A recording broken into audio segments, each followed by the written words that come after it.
कहानी की शुरुआत होती है 200 साल पहले रशिया के एक समुद्र के राजा सीजर से, जिसके हाथ में एक जादुई अंगूठी थी। एक दिन उसने अपने जासूस मेंढक को बुलाकर उस मछली के बारे में पूछा जिससे वो शादी करना चाहता था, पर तब उसे पता चला कि वो मछली उसके चंगुल से बचकर निकल गई थी। इसके बाद हम समुद्र किनारे रहने वाले एक लड़के को देखते हैं जिसका नाम था एमिलिया। वो अपने अंधे पिता के साथ रहता था जो कि एक लुहार का काम करते थे। एक दिन एमिलिया चुपके से निकलकर बर्फ में स्केटिंग करने जा रहा था, पर अचानक उसके पिता को उसके पैरों की आहट सुनाई दे गई। उन्होंने एमिलिया को बुलाकर देखा कि क्या वो उनकी मदद करने लायक बड़ा हो चुका है, तो एमिलिया ने काम से बचने के लिए छोटे होने का नाटक किया। इसके बाद एमिलिया लुढ़कते हुए नदी किनारे पहुंचा और मछली पकड़ने की कोशिश करने लगा, पर एक भी मछली हाथ नहीं लगी। तभी अचानक पानी में बवंडर आ गया और पानी की जोरदार लहर उस पर आ गिरी। तब एमिलिया ने देखा कि उसकी बाल्टी में एक बड़ी सी मछली अपने आप आ गिरी थी। अब वो खुशी खुशी घर पहुंचा और मछली पकाने की तैयारी करने लगा, लेकिन अचानक वो मछली बोलने लगी और उसने कहा कि अगर एमिलिया ने उसे जिंदा छोड़ दिया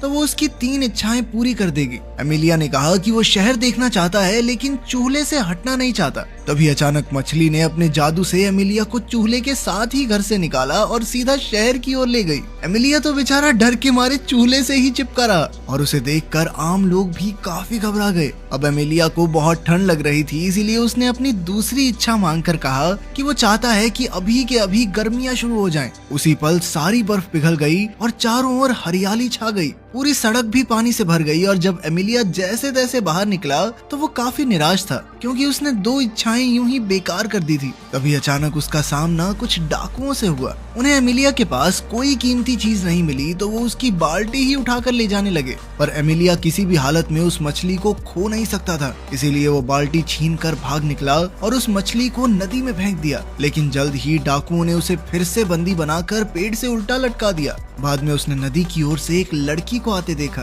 उस लड़की ने एमिलिया को आजाद किया तो वो भागकर उस मछली को ढूंढने के लिए नदी के पास गया, लेकिन अफसोस कोई फायदा नहीं हुआ। तब उस लड़की ने अपना नाम वसीलिसा बताया और उसकी आवाज सुनते ही एमिलिया पहचान गया कि यही वो मछली है। अब एमिलिया ने उसका स्कार्फ चुरा लिया ताकि वो भाग न सके और अपनी तीसरी इच्छा मांगने को तैयार हो गया। उसने कहा कि वो रशिया के राजा जार की बेटी राजकुमारी अनीसा से शादी करना चाहता है। उधर शाही महल में राजकुमारी अनीसा इंग्लैंड के राजकुमार लॉर्ड रॉथमैन के साथ थी। रॉथमैन उसे तरह तरह की बेशकीमती तोहफे देकर खुश करने की कोशिश कर रहा था। उसने राजकुमारी को एक ऐसा बाजा दिखाया जिसे अंदर से एक बौना आदमी बजाता था और सबको लगा कि ये अपने आप बज रहा है। जल्द ही एमिलिया और वासालिसा भी जार के महल में आ पहुंचे और उनकी बातें सुनने लगे। तब जार ने रॉथमैन को नीचा दिखाने के लिए कहा कि ये बाजा तो कुछ भी नहीं है, उसके पास तो एक ऐसी बिल्ली है जिसका गाना सुनते ही लोग खुद ब खुद नाचने लगते हैं। ये सुनकर रॉथमैन ने कहा कि वो भी ऐसी बिल्ली देखना चाहता है। तभी अचानक एमिलिया कूदकर वहां आया और उसने कहा कि वो इस जादुई बिल्ली को पकड़कर ला सकता है, लेकिन बदले में राजकुमारी अनीसा को उससे शादी करनी होगी।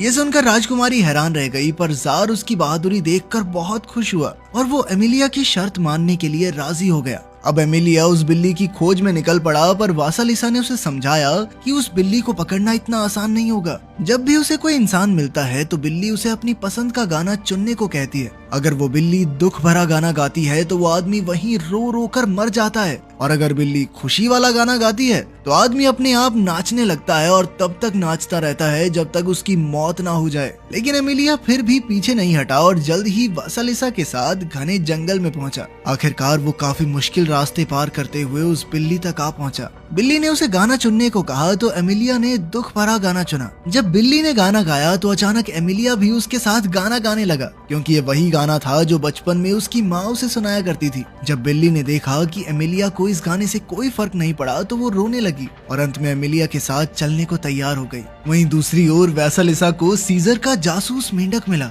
मेंढक ने उसे बताया कि शादी की सारी तैयारियां हो चुकी हैं। ये सब सुनकर एमिलिया को कुछ समझ नहीं आया तो वासालिसा ने उसे बताया कि एक बार सीजर ने उसे शिकारी के जाल से बचाया था, इसलिए वसीलिसा पर उसका कर्ज है और अब सीजर बदले में उससे शादी करना चाहता है। खैर फिर वो जल्द ही शाही महल पहुंचे जहां लॉर्ड रॉथमैन शादी के लिए राजकुमारी अनीसा का हाथ मांग रहा था, और तभी एमिलिया बिल्ली के साथ अंदर घुस गया। जल्द ही बिल्ली ने गाना बजाना शुरू किया और सब लोग अपने आप नाचने लगे। तब जार ने उसे बिल्ली को कहीं दूर ले जाने का हुक्म दिया। वो एमिलिया की बहादुरी से काफी प्रभावित था, लेकिन अब राजकुमारी शर्त के मुताबिक एमिलिया जैसे एक आम इंसान से शादी नहीं करना चाहती थी। इसीलिए उसने एमिलिया को एक और जोखिम भरा काम देने का फैसला किया। फिर रात को राजकुमारी अपनी माँ जरीना की आत्मा से मिली तो जरीना ने उसे एमिलिया के लिए एक बेहद खतरनाक काम बताया। फिर अगली सुबह लॉर्ड रॉथमैन अपने इंग्लिश जूसर से जार को खुश करने की कोशिश कर रहा था। इसके अंदर भी एक बौना आदमी था जो फलों और सब्जियों का जूस बनाकर बाहर निकालता था, और इस अनोखे जूसर को देखकर जार तो काफी हैरान था।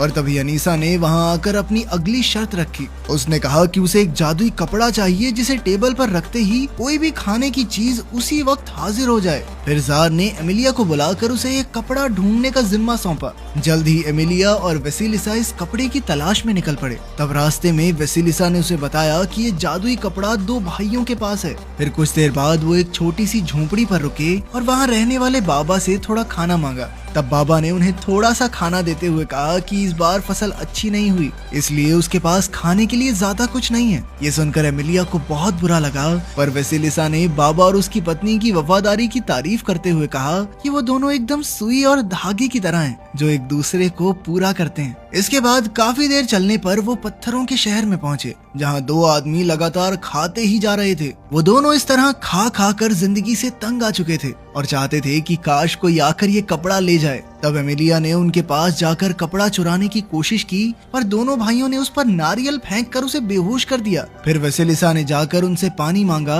और जब उन्होंने पानी में अपनी परछाई देखी तो उन्हें बहुत पछतावा हुआ। उन्हें याद आया कि पहले वो बहादुर सिपाही थे जिन्होंने टर्की के सुल्तान का मुकाबला किया था, पर अब वो इतने मोटे हो चुके थे कि चलकर यहाँ से बाहर तक नहीं जा सकते। तब उन्होंने वेसिलिसा को ये कपड़ा ले जाने को कहा, पर ऐन वक्त पर उनका मन बदल गया। लेकिन तब तक वेसिलिसा बड़ी फुर्ती से कपड़े और एमिलिया दोनों को लेकर वहाँ से फरार हो गई। बाद में जब एमिलिया को होश आया तो उसने अपनी होने वाली पत्नी अनीसा के लिए फूल तोड़े। तब वेसिलिसा ने उसे समझाने की कोशिश की कि राजकुमारी तुझे जान से मारना चाहती है और तू उसके प्यार में लट्टू हुआ फिर रहा है, पर एमिलिया उसकी बात सुनने को राजी ही नहीं था। उसने वेसिलिसा को अनीसा के लिए लिखी हुई अपनी कविता सुनाई, जिसके आखिर में वो उसे प्रपोज करेगा। तो वेसिलिसा उसमें इतना खो गई कि उसने ही शादी के लिए हाँ कह दी। पर तभी उसने अपने ख्यालों की नगरी से बाहर आकर कहा कि तुम्हें किसी और से शादी करनी चाहिए, उस नकचड़ी राजकुमारी से नहीं। खैर बाद में जब वो कपड़ा लेकर शहर पहुंचे तो जार और राजकुमारी अनीसा को खबर मिली कि एमिलिया कपड़ा लेकर लौट आया है। जार और अनीसा तुरंत चौराहे पर पहुंचे तो उन्होंने देखा कि एमिलिया सारे शहर में लोगों को मुफ्त का खाना बांट रहा था। बाद में अनीसा ने कहा कि वो एमिलिया से शादी के लिए तैयार है,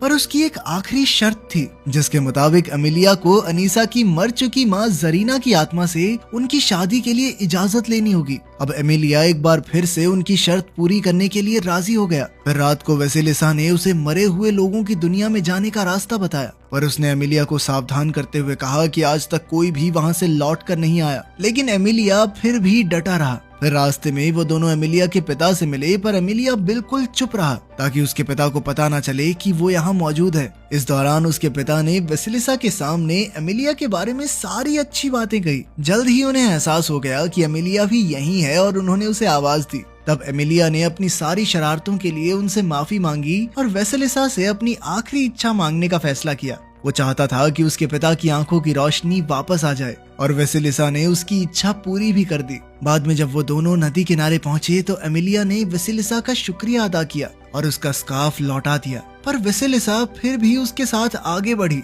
और जल्द ही दोनों मुर्दों की दुनिया में पहुंच गए। फिर वहाँ का राजा कुसाई उनसे मिलने आया तो खुलासा होता है कि वेसिलिसा असल में उसकी बेटी थी। एक बार वेसिलिसा ने एक बहुत बड़ी गलती की थी तो कुसाई ने उसे मछली बना दिया था। फिर वेसिलिसा ने कुसाई को जरीना की आत्मा को बुलाने को कहा। जब जरीना की आत्मा वहाँ आई तो उन्हें पता चला कि उसे भूखे रहने की सजा मिली थी, जिस वजह से उसकी मौत हो गई। अब एमिलिया ने कहा कि मैं आपकी बेटी से शादी करना चाहता हूँ, पर जरीना ने साफ इनकार कर दिया। लेकिन अपनी बेटी वेसिलिसा की मदद करने के बदले कुसाई को लगा कि मुझे इस लड़के की मदद करनी चाहिए, तो उसने जरीना को खाना देकर उसका श्राप हटाने की बात कही, जिसके बाद आखिरकार जरीना शादी के लिए राजी हो गई। उधर जार ने ये देखा तो वो बेहद खुश हुआ। इधर वेसिलिसा ने अपने पिता को अलविदा कहा तो उन्होंने कहा कि यहाँ से निकलते ही एमिलिया ने जो कुछ भी देखा वो सब कुछ भूल जाएगा। ये सुनकर वेसिलिसा एमिलिया की ओर दुख भरी नजरों से देखकर मुस्कुरा रही थी। अगली सुबह एमिलिया की आंख खुली तो वो वेसिलिसा को भूल चुका था।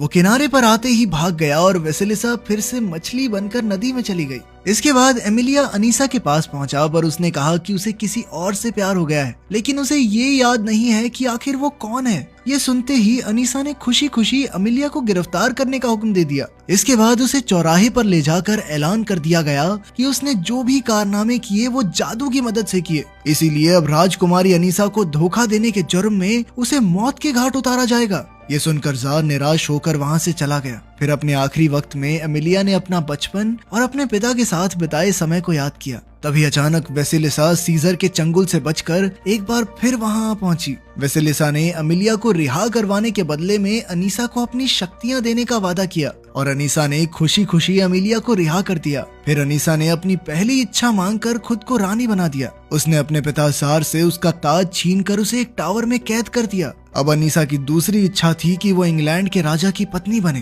तभी इंग्लैंड के राजदूत उसके लिए शादी का प्रस्ताव लेकर आ पहुंचे। उधर एमिलिया अपने घर जाकर उस इंसान को याद करने की कोशिश कर रहा था जिससे उसे प्यार हुआ है। तभी अचानक उसके पिता ने सुई और धागे की बात की, जिसे सुनते ही हमारे हीरो के दिमाग की बत्ती जल उठी और उसे एहसास हो गया कि वेसिलिसा से ही प्यार करता है वो, और उसे वेसिलिसा के साथ बिताए हुए समय के बारे में सब कुछ याद आ गया। अब वो तुरंत शहर की ओर निकल पड़ा तो उसके पिता और 2 भाई भी उसके साथ आ गए। फिर उन चारों ने मिलकर महल का दरवाजा तोड़ डाला और एमिलिया वेसिलिसा को ढूंढने लगा। वेसिलिसा को यकीन नहीं हुआ कि एमिलिया उसे पहचानता है, लेकिन तभी अनीसा बीच में आ गई। उसने कहा कि वो वेसिलिसा की तरह जादूगरनी बनना चाहती है, और वेसिलिसा ने उसकी तीसरी इच्छा समझकर उसे पूरा कर दिया। और तभी अचानक वो भी एक मछली बन गई और तब उसे एहसास हुआ कि अब उसकी शक्तियाँ किसी काम की नहीं, क्योंकि वो सिर्फ दूसरों की इच्छाएं पूरी कर सकती है। फिर अनीसा ने अपने एक नौकर को बुलाकर कहा कि वो विश मांगे कि अनीसा की शादी दुनिया के सबसे ताकतवर राजा से हो जाए।